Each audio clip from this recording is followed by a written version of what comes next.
Welcome to Difficult Conversation Africa broadcast, a pioneering platform which attempts to raise, discuss issues many are afraid to face. I present to you the host, Yinka Olaito, a media communications development expert, author with about 2 decades experience in Africa and in the United States. Hello and welcome to Difficult Conversation Africa podcast. My name is Inka Olaito.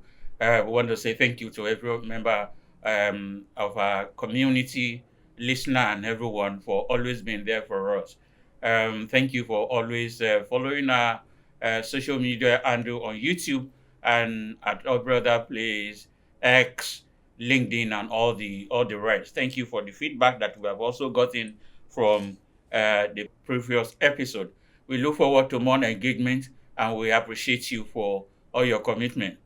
As you know, on Difficult Conversation Africa podcast, our aim is to raise difficult conversation that many are afraid to raise, which are pivotal to development across Nigeria and Africa. As we know, inclusion is a global word now. Many people we just note and we are singing that as a mantra that we must leave no one behind. And so in this episode, we're looking at inclusion strategy for building a fairer nation because we must know what to do. If you don't know what to do, inclusion just becomes something that you just want to tick the box.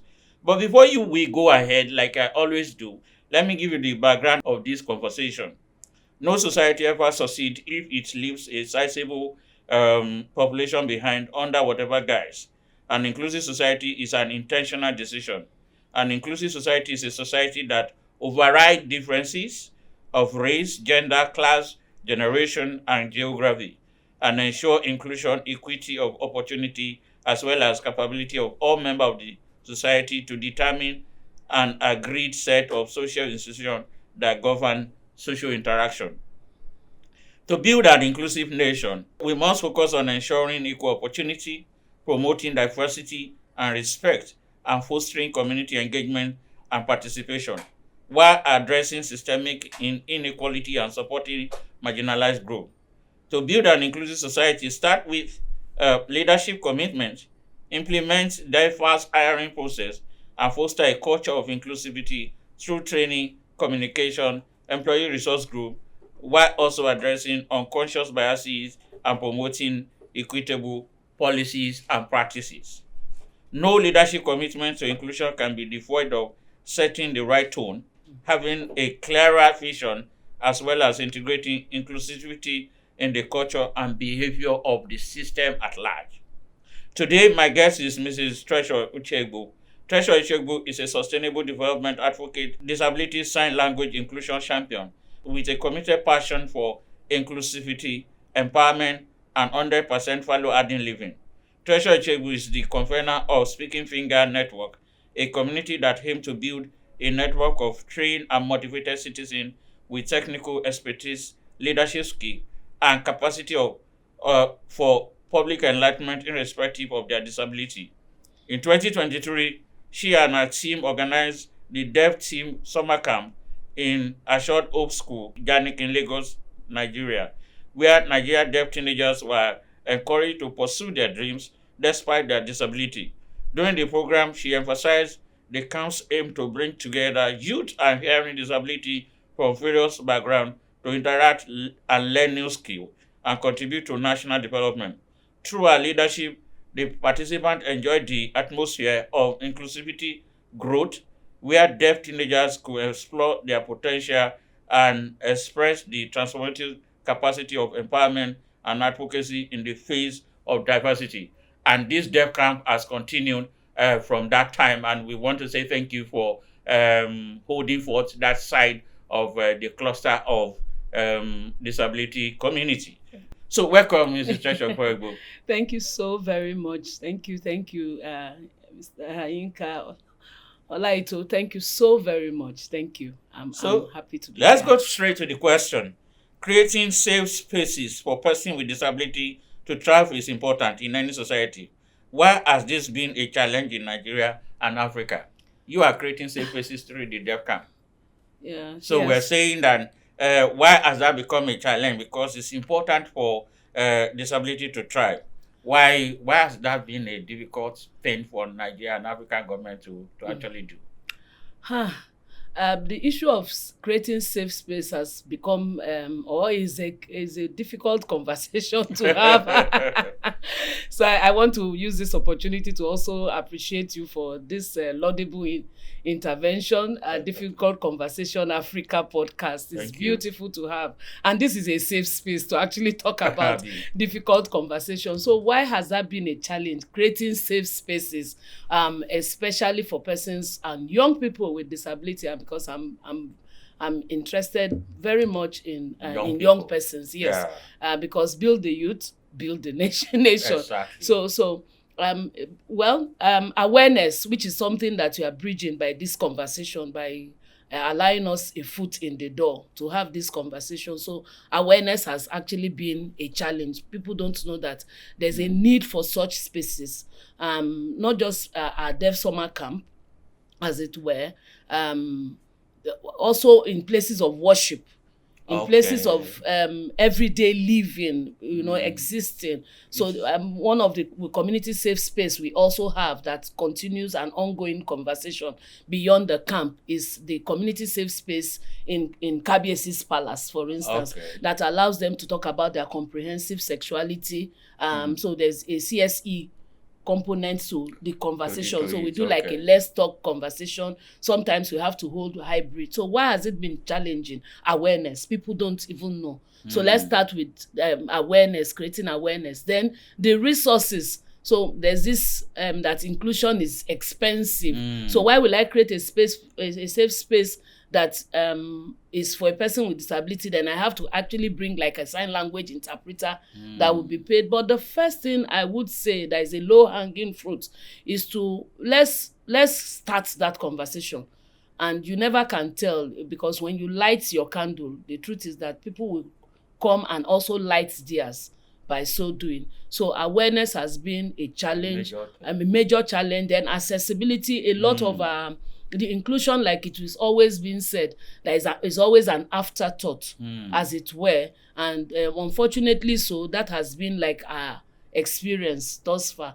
But we will always look at it from the place of possibilities. What can be possible? And let's not look at it as a challenge, as it were, but from this same challenge, what beauty can come out of it, because that is what the Speaking Fingers is about, actually. It was from the place of a challenge to say what possibilities can come in, and from the place of having tested an HIV client, a young deaf girl, and I knew that, look, there are several young people like her, and so that inspired my going to learn sign language. And that when I learned sign language, I was going to use that sign language to provide them with life work readiness skills, so that they will be relevant in life and also relevant in career and workplaces. So awareness is very key. Awareness is very key. Bringing up the consciousness of people to the fact that this community of people exist, and not just existing in terms of tokenism, which is why I love your opening conversation. The opening speech in this conversation is beyond talk. What can we begin to do? What possibilities are there for us to begin to harness? As at the time when I started the camp, I didn't know that there could be a camp that is for the deaf, and anyone coming on camp is coming to the camp, whether as a coder, that's children of deaf adults, which is another area of safe space and engagement that my eyes have opened to from the All Deaf Church, for instance. So their children are called coders, children of deaf adults. So what interventions are available for such persons without them feeling less than, to say, oh, my parents are deaf? So sometimes they are in a hearing. Of course, it's a hearing world, as it were. Exactly. They are hearing peers, but they feel less than, because they feel their hearing peers who have hearing parents are much more superior. So it doesn't. So how do we create safe spaces for such persons? Because they are also in the cluster of disability, as it were, by virtue of their parents being deaf. So awareness, the political will to put in resources where our talk or mouth, the funding is also there, but awareness of all things actually plays a key role, because when we are aware, then data to actually support this, because the data we churn out there also does not cover these our young people, because either parents are still in the place of not accepting that the reality on ground. So you find out that they're still living in denial. Thank you very much, sir. So our experience have been okay. Yes, just yesterday, one of my students actually teared up at the College of Health and said, "Oh, because I had insisted that before you graduate from my course, you must meet a deaf person, and this time it has to be a deaf young person, because that's the focus for this semester." And guess what? A child that he knew when that child was born, he has never had connection, but now he now had to go and dig up the mother's phone number only to find out that young boy is 14-year-old and has not been in any school. But the beauty is that he said he's learning a trade or learning some vocational skill, which at least is some respite. But if you can imagine if that student of mine, who is an adult, knew that there's a possibility for that child to be educated. What could have, what beauty could have come out of it? So awareness, funding and funding. Yeah, I like the fact that you see awareness and funding. Yes. That had have been a major concern for everybody, because like you said, inclusion may not be cheap, so to say. Yeah. But when you look at the long-term value of inclusion, you discover that it's like when somebody say education is costly. Why don't you try ignorance? So if you say inclusion is costly, why don't you try exclusion and see the impact of that? And that's really good for a starter from you. The number two question, your organization has been involved heavily in creating safe places for persons with hearing disability. Yeah. Can you share some of the learning curves organization and government at various levels can learn from? Because you just said that political will, but sometimes when they don't know, when there's no awareness. So based on your experiences of creating spaces, what are the learning curves that you can say, oh, this is what to do for anybody, any organization or any country who is interested in creating a safe place for the ecosystem? Honestly, I kid you not. I want to say is an ongoing, never-ending learning for me. Learning honestly. But it should be.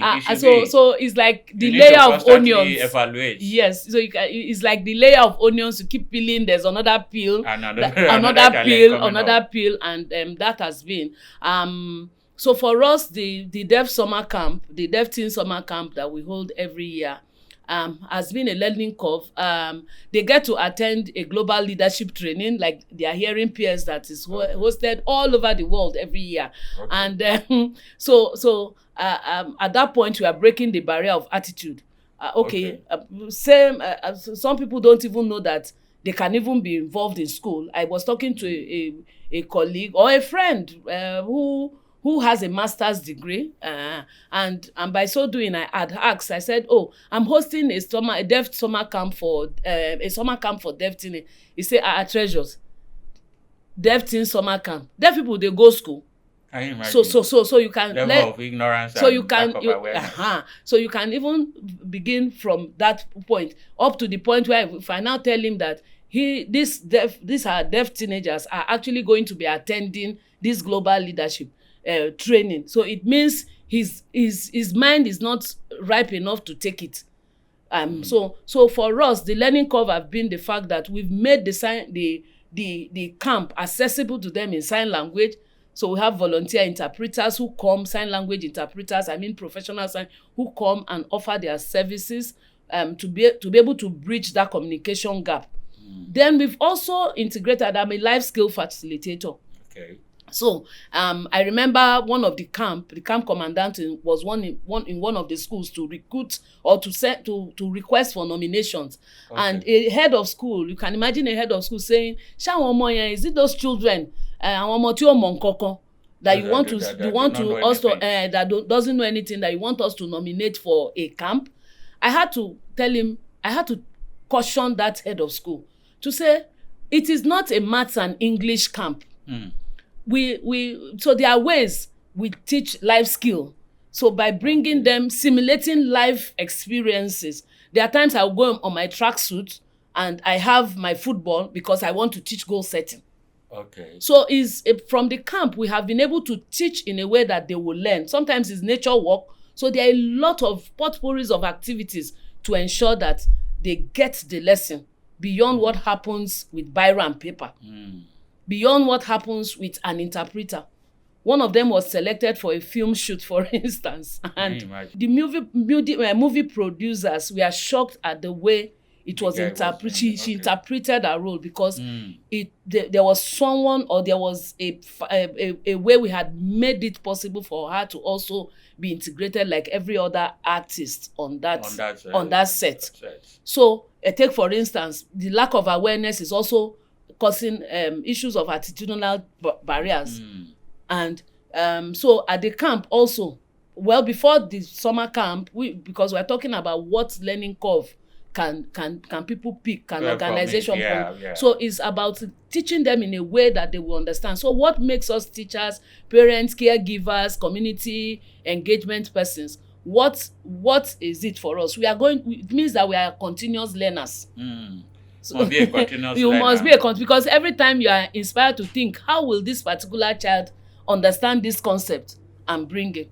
Learning leads to innovation. So creativity is there. So what can be possible? Today we have a sign language taekwondo program for the deaf.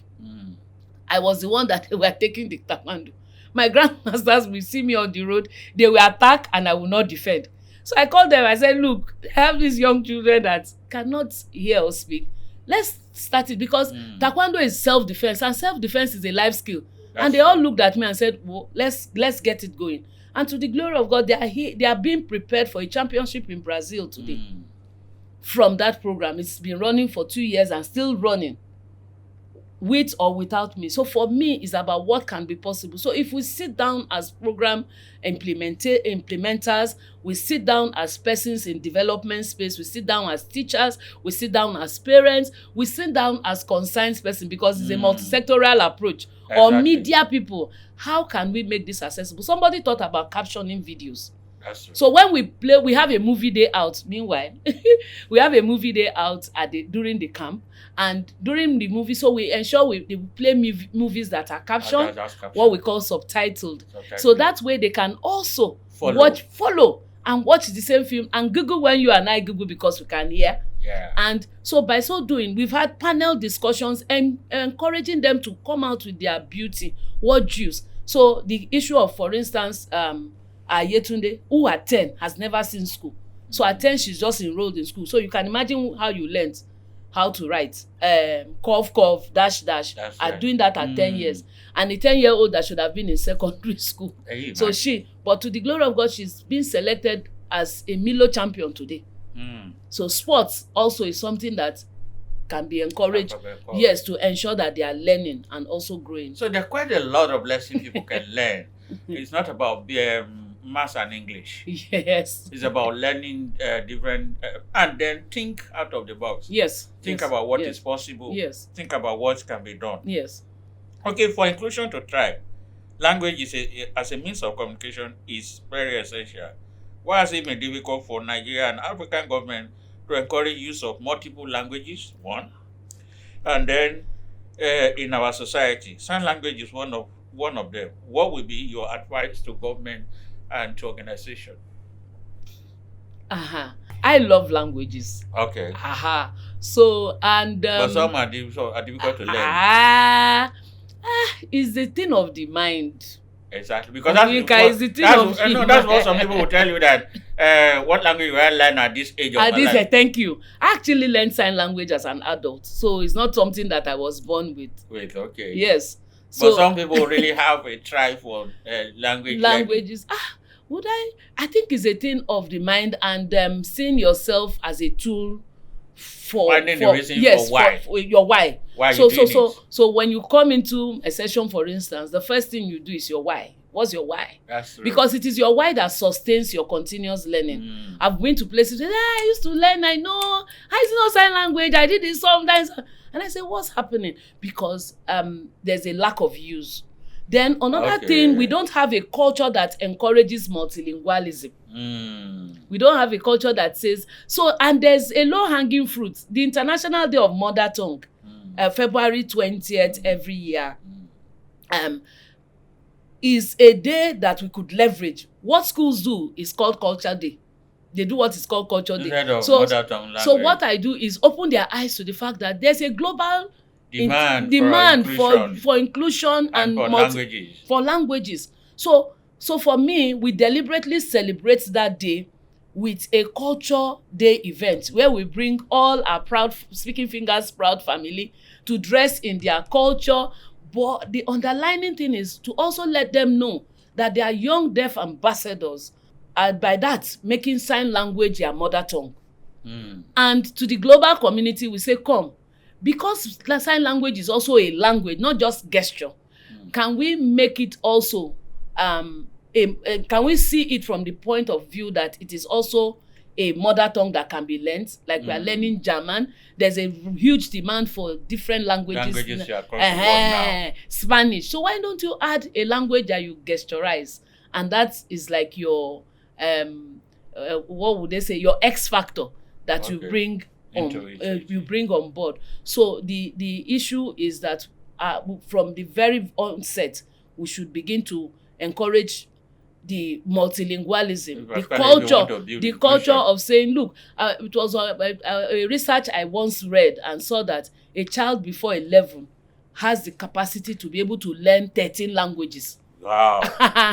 so but after 11 anyway, it may be really difficult, but it's better to introduce them to it at the very early age. If we bring that talk of consciousness, if there's a consciousness, once there's a consciousness to say, come, you have the capacity to say you can learn as many languages that you choose to. Even as adults, if we tell ourselves, come, apart from so start with a deliberate and intentional, it's being intentional about it. Intentionality is very key. And understanding the different potentials, and also opening the eyes to the possibility of knowing that what can be possible. That in the culture of leave no one behind. So you can be somewhere. I used to tease my students and I say, you can imagine when you get to the embassy and I'm sure in your wildest imagination, you won't think that a deaf person will be there to interview you. Exactly. And you just do. Good morning. And the person does. Good morning too. And you do. And I say, visa or no visa, and everybody shouts visa, because we are always having the mindset that a young or a person with disability is always in need, will always be in need, without us looking at it that we can actually be beneficiaries of the service or what the person is also offering. I think it's about commitment. It's about, because I remember recently I had to start learning sign language, and somehow I find it difficult building into the schedule of work and all that. But I think it's why. It's the why. When you know the why, you can go. Then the next question, social integration, social inclusion program are essential in building inclusive society. Organizations like you are championing this, but with little or no support, what can government and cooperative organizations do in promoting social integration that you are doing? So initiative like this is always passion driven. That's number one. That's always the number one. So if you are looking for support, always you may not be able to get it. So it's always very passion driven, and with the passion, it also calls for innovative leadership, where persons are looking for what can work, particularly when funding seems to be dwindling now.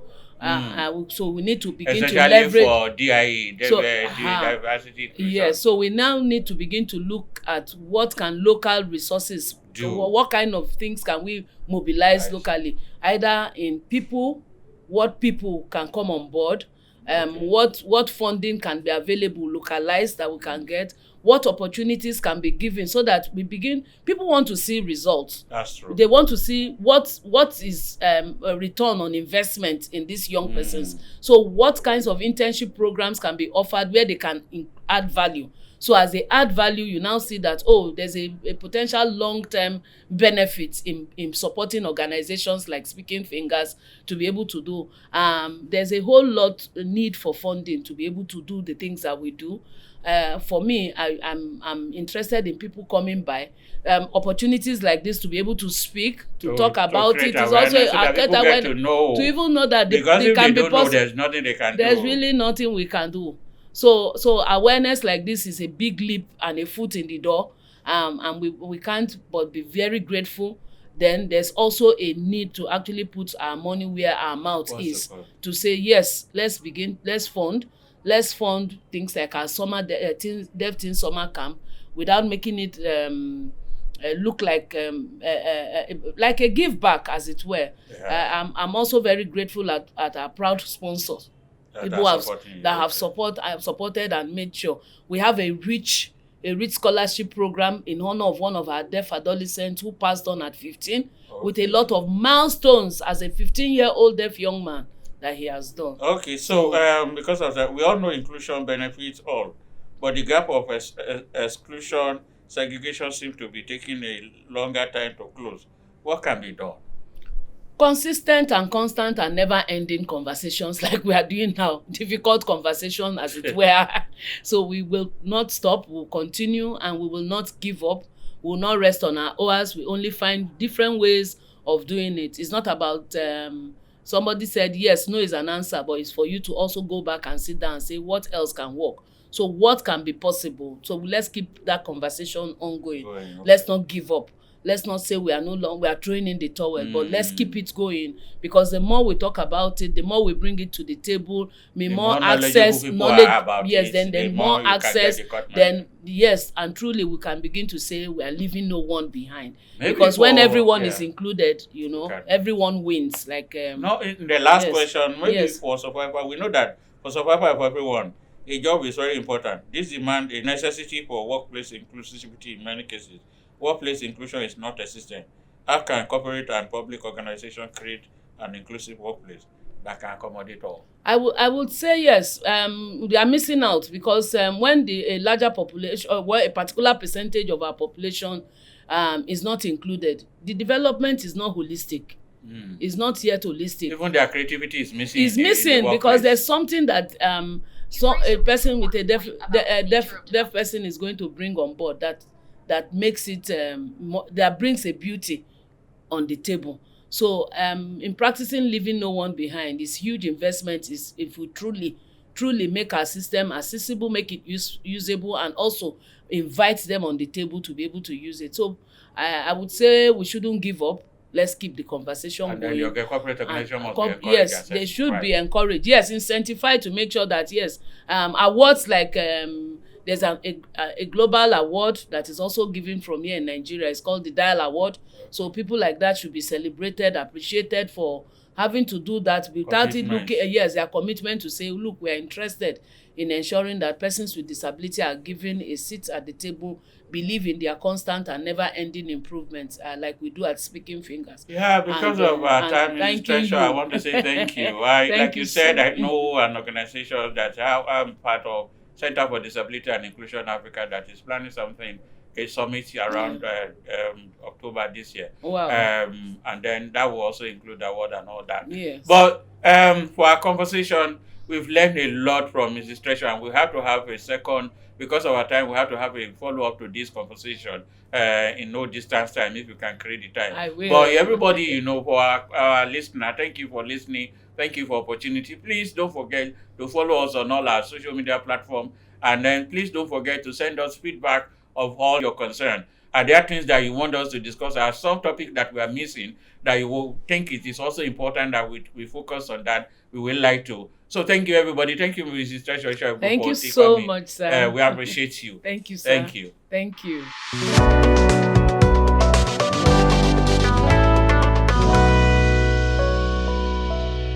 Thank you for listening to this episode. For inquiry, please send an email to info@difficultconversationafrica.org.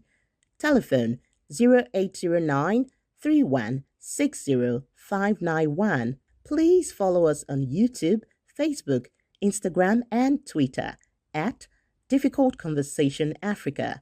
See you soon.